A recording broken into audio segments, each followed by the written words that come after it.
If you're dating after 40 and you keep attracting Mr. Unavailable on repeat, and what you really want is lasting love with Mr. Right, you're in the right place. Today, we're talking about one of the most important skills in secure dating, knowing whether you're listening to your intuition or anxiety. Because when feelings are involved, both can sound convincing. Let's get started. Many single women over 40 looking for love are constantly disappointed from chasing after connections that don't go anywhere. Hey, I'm truly Eleanor. As an intuitive dating coach with 17 plus years experience, I help women trust themselves to choose the right guy to date so they can finally have a loving relationship that feels like home. If you're not subscribed to my channel, make sure you click that button so you don't miss an episode. Today, we're talking about one of my favorite topics, which is how to tell the difference between intuition and fear in real time. Today, I'm teaching about intuitive discernment in action, learning how to recognize the difference between steady inner knowing and fear-based thinking. For example,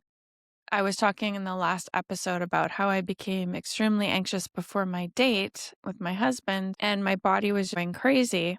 If I hadn't learned that discernment, or if I didn't listen to my heart, I would have said, oh, and I hear this a lot in spiritual communities. Oh, I had a bad feeling. I had a bad vibe, and it was really, really, really strong, and I felt totally off. So that was obviously a warning signal that I need to stay away from that guy, or there's something really bad about that, or I can't date him because my intuition is going off. And that's a trap that a lot of women fall into, and I was in that trap for many, many years.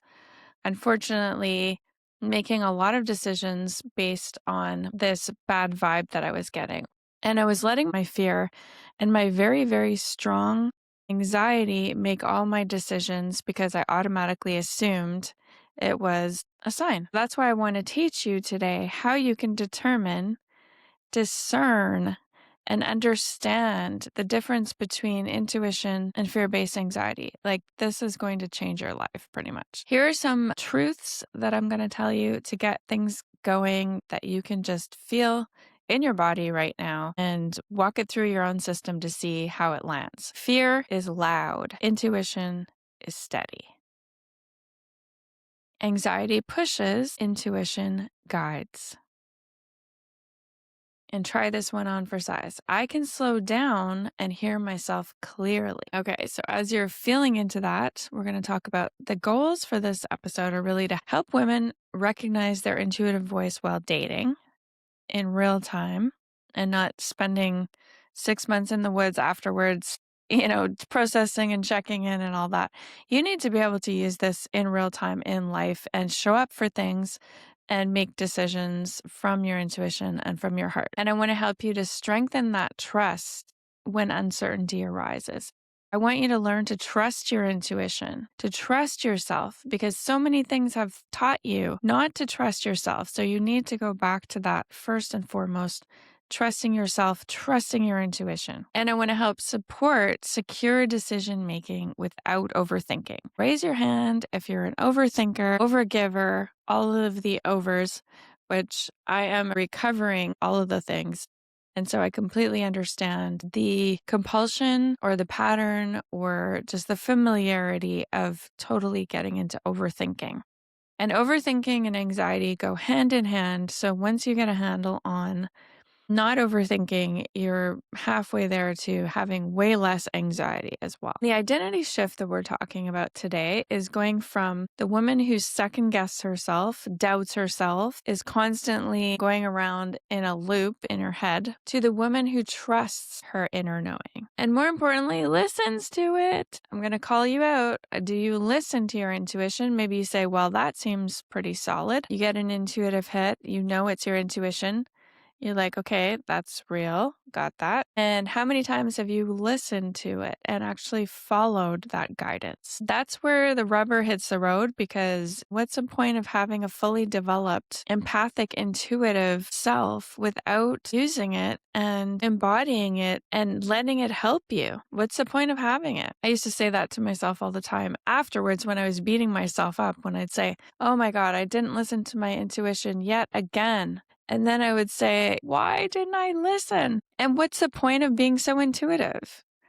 For me, like using my intuitive work professionally for the last 17, 18 more years than that to help people, to guide them, and having people say to me that I'm spot on, and then not being able to use it and embody it in my own life. That was where I had a frustrated intersection of having such a fully developed intuition and yet not listening to it. That's why teaching this is so important to me. The result of trusting your inner knowing is you have a slow, steady, calm confidence when you make your dating decisions. You have less rumination and like that overthinking loop of anxiety and all of those things after dates. Then you're able to develop clearer boundaries and have the confidence in walking away when needed. We're going to talk through some scenarios. Either you did like I did, where it was the first date, or having an opportunity to go on a date, and then you'd have this huge reaction, a visceral reaction,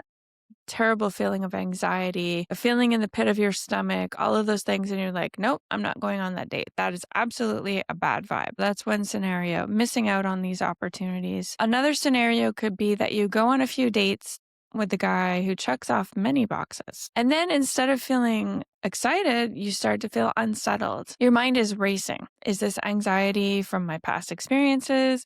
Or is this something genuinely off? Is there something wrong with him that my intuition is picking up on, and I'm not getting it? And then I'm going to be, hurt afterwards. It's like you want to trust yourself, yet you doubt your own signals. And this is where discernment becomes embodied when we move through this pattern. I'm going to talk you through my Let Love In framework. We start with the true awareness. You'd go on a date and you're like me and you had all this anxiety and you didn't listen to it and you didn't make it mean that this person is not for you. You decided to go on the date anyway because you're like, well, I feel like there's something here and I'm very interested in this guy. When you're on the date, I want you to be noticing how you are feeling, okay? Not how you feel about the person. I want you to notice how you feel around the person, because even with the anxiety, there's going to be something else there. Like maybe you are anxious, maybe you're sweating, maybe you're freaking out, maybe your mind is going crazy. But then there's that other piece of you that's like, but I want to be here in some way. I feel like I'm drawn to this person in a safe way. And it's going to be different feeling from your anxiety telling you, oh, this guy's, not right for me. This is never going to work out, et cetera, et cetera. It's like, how do I feel around this guy? And what can I notice about my own self? Is there any part of me that actually feels a little more spacious, that feels safe in some way, even with your head going off and even with your breathing is all shallow and you're all anxious? There's still some part of you that's saying, no, it's okay. It's okay. And noticing that's the true awareness. You don't have to make any decisions. This is just the awareness piece. And then you move into true acceptance. Make sure that you're saying to yourself, it's okay that I feel uncertain. It's okay that I have this anxiety. It makes perfect sense that I feel this way. This is how I've been taught to feel, or this is based on my experiences, and it's okay. It makes sense that I'm feeling like this. I'm going to continue on this date and allow uncertainty without forcing a decision. And security grows in spaciousness. So give yourself that space. Now, of course, some things need to be said.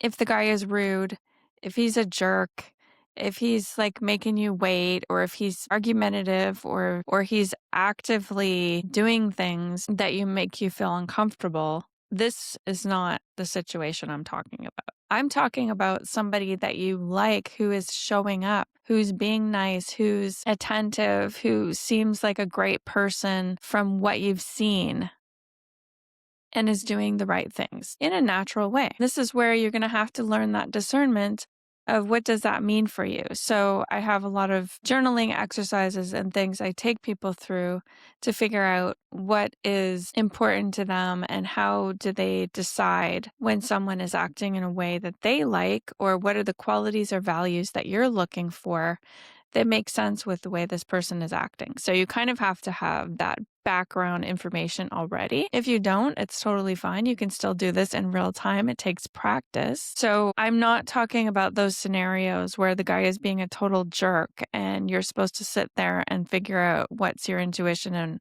what's your fear. It's like, no, you don't want to be around someone like that. Absolutely not. Like, don't sit there and say, well, he's having a bad day and all of those things. No, no, no, no.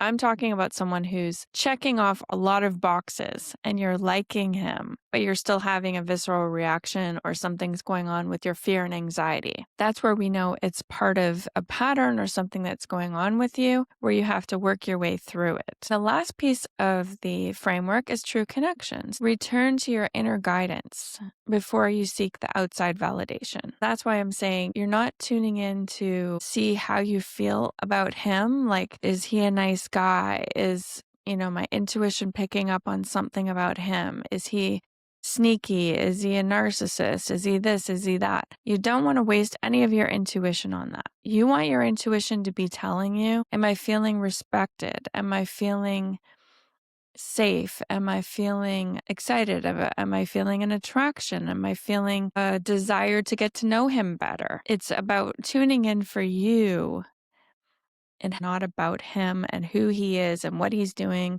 and what his intentions are and what he's, Yes, you could probably get a really good handle on that.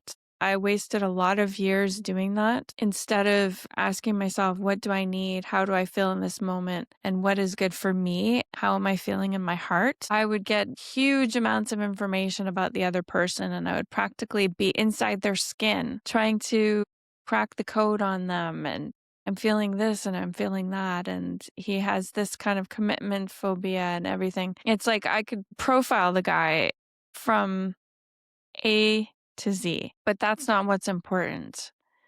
You don't want to be using your intuition for that. You want to use your intuition for helping to guide you to what you want.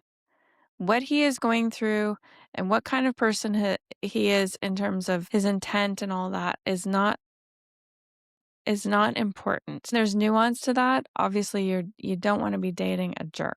But your intuition is going to guide you if you tune into how you're feeling around him and what you want. If the person is, say, a narcissist or is a jerk or is lying to you or somebody who's going to show up fully for you, it's going to be very obvious because it's going to be a mismatch to what you want. And it won't matter why. You'll just know this is a mismatch. And they could be also the nicest person in the entire world. They could be an amazing, like just stellar human being, but they're not the right person for you. Your intuition is going to tell you that as well. So you are the one that's going to guide you. You don't need to jump into their energy field to figure out all about them. That's not what this is for. The way it's going to go is you figure out what you want. If it matches with your desire, if your intuition says, yes, this is heading in the right direction, then you can open up and start expressing yourself and connect to him in a deeper way. But if your intuition is saying, I don't feel that spaciousness, I don't feel that connection,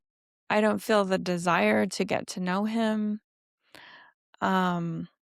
I'm not feeling that great around him. These are all intuitive guidance, intuitive steps towards what you want, which is away from that person. And I know it sounds confusing. That's why this is something you do in real time. It's very difficult to explain. You just have to go through these steps of figuring out the difference between your intuition and your fear. So the fear is very loud. The fear is fast. It's like going 100 miles an hour. Fearful thoughts are like, oh my God, I can't believe this person is doing this and I feel this and I feel that. And it's just like blah, blah, blah, blah, blah, blah, blah, going supercharged fast. And there's chaotic feeling to it and it's out of control and it's just super fast, too fast. It's like being on a roller coaster and you're not feeling safe at all. That's anxiety. Your intuition is always going to be slowed down.